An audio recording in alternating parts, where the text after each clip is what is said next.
ശ്രീ വള്ളലാർ രാമലിംഗസ്വാമികളുടെ അരുൾ പെരും ജ്യോതിയിലെ അടുത്ത അകവലിലേക്ക് നമുക്ക് പ്രവേശിക്കാം. ഇയற்கை ഉണ്മയതായി ഇയற்கை ഇன்பവുമാം അയർപ്പിലാ ചിത്സഭை அருள் பெரும் ஜோதி.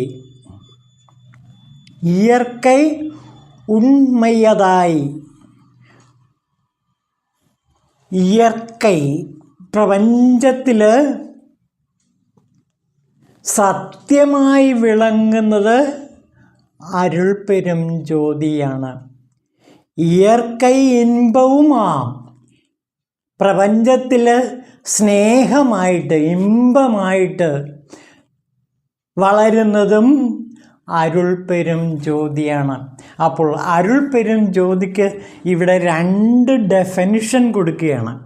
ഒന്ന് പ്രപഞ്ചത്തിൻ്റെ സത്യം, മറ്റൊന്ന് പ്രപഞ്ചത്തിൻ്റെ സ്നേഹമാണ് അരുൾ പെരും ജ്യോതി. അപ്പോൾ സത്യവും സ്നേഹവുമാണ് ഈ പരഞ്ജ്യോതിയുടെ രണ്ട് വലിയ ശക്തിവ്യൂഹങ്ങൾ. അപ്പോൾ അണ്ഡത്തിലും പിണ്ഡത്തിലും നമുക്കിത് കാണാൻ കഴിയും. അണ്ഡത്തിൽ കാണുന്നത് ലോകപിതാക്കളായ ശിവപാർവതിമാരെയാണ്. പിണ്ഡത്തിൽ നാം കാണുന്നത് വ്യക്തിയിലുള്ള സത്യബോധവും അതേപോലെ തന്നെ സ്നേഹബോധവുമാണ്. സത്യവും സ്നേഹവും ഒന്നിച്ചു ചേരുമ്പോൾ അരുൾ പെരും ജ്യോതി ഉണ്ടാകുന്നു. സത്യസ്നേഹങ്ങൾ ഒരുമിക്കുമ്പോൾ അഥവാ ശിവശക്തികൾ മേളിക്കുമ്പോൾ അഥവാ ശിവപാർവതിമാർ ഒന്നിക്കുമ്പോൾ ഈ അരുൾ പെരും ജ്യോതി സംസിപ്തമാകുന്നു. അപ്പോൾ അരുൾ പെരും ജ്യോതിയുടെ പ്രഭവ കേന്ദ്രം എന്ന് പറയുന്നത് ശിവശക്തി മേളനമാണ്. ശിവനും ശക്തിയും ഒന്നിക്കുക. ശിവൻ എന്നുള്ളത് സത്യമാണ്. സത്യം ശിവം സുന്ദരം എന്ന് നമ്മളെപ്പോഴും കാണാറുള്ളതാണ്. ശിവൻ എന്ന് പറയുന്നത് സത്യമാണ്, സുന്ദരം എന്ന് പറയുന്നത് സ്നേഹമാണ്, അത് ശക്തി ദേവിയാണ്. അപ്പോൾ ശിവനും ശക്തിയും ഒന്നിക്കുമ്പോൾ ഈ അരുൾ പെരും ജ്യോതി ഉണ്ടാകുന്നു. ഇത് അണ്ഡത്തിൻ്റെ സംഭവമാണ്. ഇനി പിണ്ഡത്തിലേക്ക് കിടക്കുമ്പോൾ ഒരു വ്യക്തിയിൽ ഈ സത്യബോധവും അതേപോലെ സ്നേഹബോധവും ഒന്നിക്കുമ്പോൾ അത് സ്വർഗീയ സ്നേഹമായി ആനന്ദമായി വളരുന്നു. അതാണ് സത്യവും സ്നേഹവും ഒന്നിക്കുമ്പോൾ ആനന്ദമായിട്ട് ചിദാനന്ദമായിട്ട് അത് വിളങ്ങുന്ന ചിത്പ്രകാശമായി വിളങ്ങുന്ന അരുൾ പെരും ജ്യോതിയായി മാറുന്നു. ഇതിന് പിണ്ഡത്തിൽ ഏറ്റവും നല്ല ഉദാഹരണം സത്യവാൻ സാവിത്രിമാരുടെ ജീവിതമാണ്. നമുക്ക് ശിവശക്തി മേളനത്തെക്കുറിച്ചിട്ടും അതേപോലെ തന്നെ സത്യവാൻ സാവിത്രി ചരിതവുമായിട്ടും ബന്ധപ്പെടുത്തിക്കൊണ്ട് വേണം ഈ ഭാഗത്തെ പറ്റി ചിന്തിക്കേണ്ടത്. അതായത് സത്യവും സ്നേഹവും ഒന്നിക്കുന്നതാണ് അരുൾ പെരും ജ്യോതി. നമുക്ക് ആദ്യം ശിവശക്തി മേളനത്തെക്കുറിച്ച് തന്നെ നോക്കാം. ശിവശക്തി മേളനത്തിൻ്റെ ഒരു പ്രതീകാത്മകമായ രൂപമാണ് ശ്രീചക്രം. ശ്രീചക്ര രഹസ്യത്തിലേക്ക് നമുക്ക് പ്രവേശിക്കുമ്പോൾ കാണുന്നത് എന്താണ്? അന്തർഹിതമായി പ്രബല രൂപത്തിൽ ശിവശക്തികൾ ഒന്നിച്ചു ചേർന്ന് നിൽക്കുന്ന ഒരവസ്ഥയാണ് ശ്രീചക്രത്തിലുള്ളത്. ശിവൻ്റേത് മാത്രമായ നിശ്ചലാവസ്ഥ, ശക്തിയുടേത് മാത്രമായ ചലനശക്തിയുടെ ഒരവസ്ഥ എന്നിങ്ങനെയുള്ള മൂന്നിനെയാണ് സൃഷ്ടിയുടെ ആരംഭത്തിൽ ഏകകാലത്തായി കാണപ്പെടുന്നത്. അങ്ങനെ മൂന്ന് ഗുണങ്ങൾ ത്രിപുടി അല്ലെങ്കിൽ 3 മണ്ഡലങ്ങൾ, അതായത് ത്രിപുരങ്ങൾ എന്നിവ ചേർന്നുണ്ടാകുന്ന ഒന്നാമത്തെ ത്രികോണത്തിൽ ഈ ബിന്ദുത്രയങ്ങൾ സൃഷ്ടിക്കപ്പെട്ടിരിക്കുന്നു. അപ്പോൾ ബിന്ദുവും നാദവും ഒന്നിക്കുന്ന കാഴ്ച നാം ശ്രീചക്രത്തിൽ കാണുന്നു. ശ്രീചക്രത്തിലെ ത്രികോണങ്ങൾ ഇങ്ങനെ രൂപപ്പെടുന്നതാണ്. ബിന്ദുവാണ് ത്രികോണമായി വരുന്നത്. ത്രികോണം സ്വയമേവ 8 അരികളുള്ള ചിത്രമായി രൂപാന്തരപ്പെടുന്നു. പിന്നീട് അത് ഒരു 10 മൂലകളുള്ള ചിത്രമാകുന്നു. രണ്ടാമതും 10 കോണങ്ങളുള്ള ചിത്രമാകുന്നു. പിന്നെ 14 കോണങ്ങളുള്ള ചിത്രമാകുന്നു. ഇങ്ങനെ തുടർന്നു പോകുന്നു. ശ്രീചക്രത്തിൻ്റെ ആവിഷ്കാരം കൊണ്ട് ബിന്ദുനാദങ്ങളുടെ സംയോജനമാണ് കാണുന്നത്. വൃത്തങ്ങളായും ചതുരസ്രങ്ങളായും രൂപാന്തരപ്പെട്ട് പരമചൈതന്യത്തിൻ്റെ പല തട്ടുകളിലായുള്ള വിന്യാസത്തെ ഇത് പ്രതിനിധാനം ചെയ്യുന്നു. ശ്രീചക്രം ബോധത്തിൻ്റെയും ആനന്ദത്തിൻ്റെയും സത്യത്തിൻ്റെയും അതേപോലെ തന്നെ സ്നേഹത്തിൻ്റെയും ചിദാനന്ദം കട്ട പിടിച്ച ഒരു വിശാല വസ്തുവാണ്. യോഗിനി ഹൃദയത്തിൽ അത് വിശദീകരിക്കുന്നുണ്ട്. എപ്പോഴും സ്വേച്ഛയാ പരാശക്തി പ്രപഞ്ചത്തിൻ്റെ ആകൃതിയെ സ്വീകരിക്കുകയും അവളുടെ സ്വന്തമായ ഒന്നാമത്തെ സ്പന്ദനത്തെ വീക്ഷിക്കുകയും ചെയ്യുന്നു. അപ്പോൾ ചക്രം രൂപം കൊള്ളുന്നു. ഈ പ്രകടീകരണത്തിൻ്റെ മുഖ്യാംശങ്ങളെ ചുഴഞ്ഞു നോക്കുമ്പോൾ ശ്രീചക്രം കാമകലയുടെ, അതായത് പ്രാഥമിക ദൈവേച്ഛയുടെ ഒരു രൂപമാണ്. ശ്രീചക്രം ദിവ്യനായ ഒരു ശില്പി, ഒരു ചിത്രകാരൻ വരച്ച ചിത്രം പോലെ അനന്തതയുടെ ബോർഡിൽ സൃഷ്ടിപ്രക്രിയയുടെ ഒരു മാസ്റ്റർ പ്ലാൻ വരച്ചിരിക്കുകയാണ് ഈ ചിത്രകാരനായ ഭഗവാൻ ശിവൻ. ഇന്ദ്രിയാതീതമായ സത്തയുടെ ഒരു നേർപകർപ്പാണ് ശ്രീചക്രം എന്ന് പറയുന്നു. അപ്പോൾ ഇവിടുത്തെ പ്രപഞ്ച സത്യം എന്ന് പറയുന്നതും അതേപോലെ തന്നെ പ്രപഞ്ച സ്നേഹം എന്ന് പറയുന്നതും അണ്ഡത്തിൽ കിടക്കുമ്പോൾ അത് ശിവശക്തി മേളനമായി ശ്രീചക്രമായി രൂപപ്പെടുന്നു. ഇത് അണ്ഡത്തിൻ്റെ കഥ. ഇനി പിണ്ടത്തിലേക്ക് കിടക്കുമ്പോൾ സത്യവാൻ സാവിത്രി രൂപത്തിൽ ഈ പ്രപഞ്ച സത്യവും അതേപോലെ പ്രപഞ്ച സ്നേഹവും ഒന്നിക്കുന്നു. അതാണ് സത്യവാൻ സാവിത്രി ചരിതം.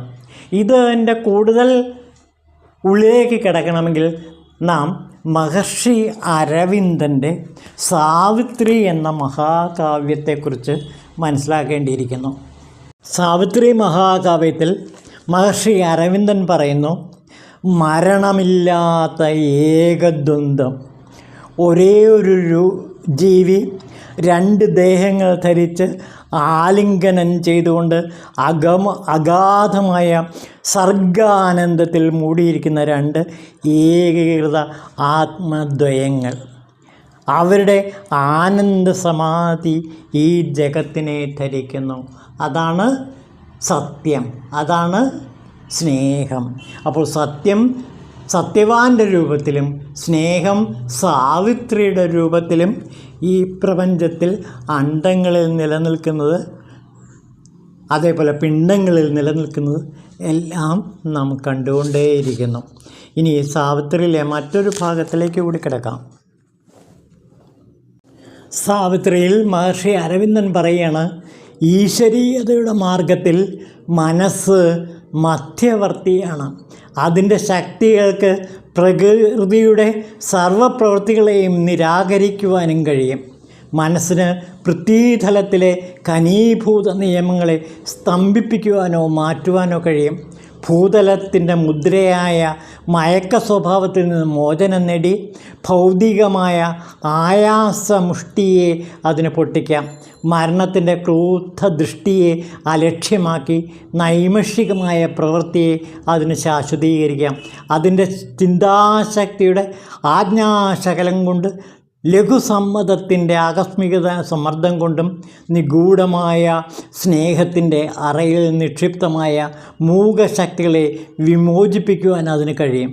അത് ശാരീരികമായ നിദ്രയെ ശക്തിയേറിയ ആയുധമാക്കുകയും അദൃശ്യത്തെ ദർശിക്കുമ്പോഴും അസാധ്യത്തെ സാധിക്കുമ്പോഴും ശ്വാസത്തെയും ഹൃദയസ്പന്ദനങ്ങളെയും അടക്കി നിർത്തുന്നു.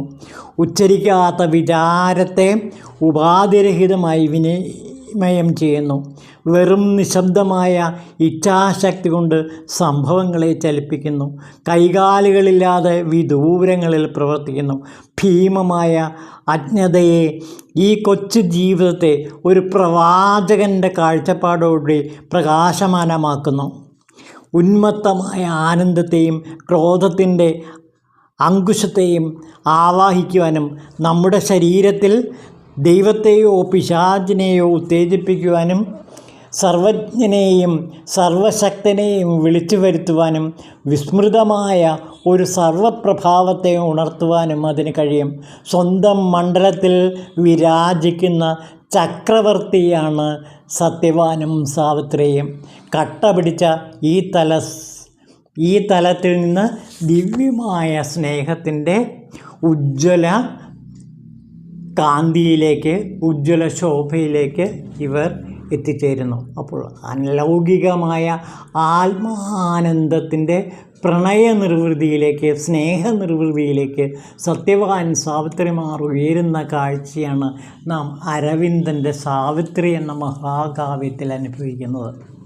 അപ്പോൾ ഈ അനുഭവങ്ങളെല്ലാം തന്നെ സത്യത്തിൻ്റെയും സ്നേഹത്തിൻ്റെയും കൂടിച്ചേരലാണ്. അതാണ് ഇവിടെ പറഞ്ഞു വരുന്നത്. ഇത്രയും പറഞ്ഞതിൻ്റെ രത്ന ചുരുക്കം ഇതാണ്. പ്രപഞ്ച സത്യവും പ്രപഞ്ച സ്നേഹവും ഒന്നിക്കുമ്പോൾ അത് അരുൾപ്പെരും ജ്യോതിയായി മാറുന്നു.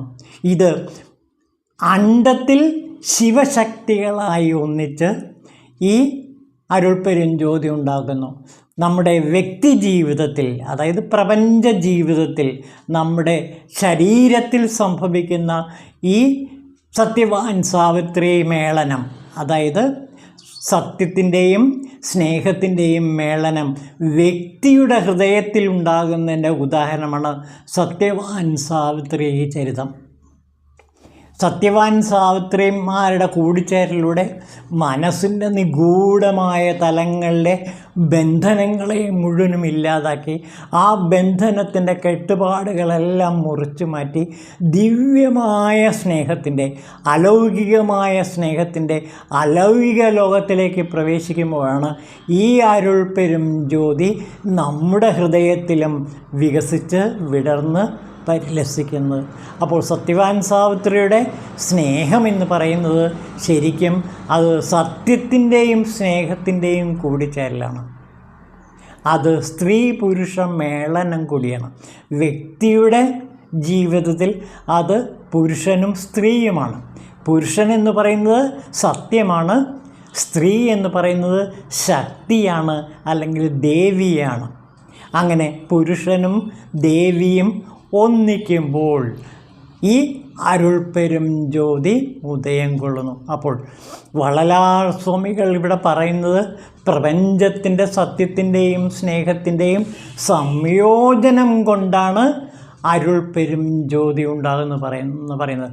അപ്പോൾ അലൗകിക തലത്തിൽ ശിവശക്തി മേളനവും അതേപോലെ ശ്രീചക്ര രഹസ്യവും ഇതിൽ മേളിക്കുന്നു. അതോടൊപ്പം തന്നെ ഇവിടെ മഹർഷി അരവിന്ദൻ്റെ സത്യവാൻ സാവിത്രി ചരിതം നമ്മുടെ പിണ്ഡത്തിൽ നിറഞ്ഞു നിൽക്കുന്ന കാഴ്ചയെ നാം കാണുന്നു.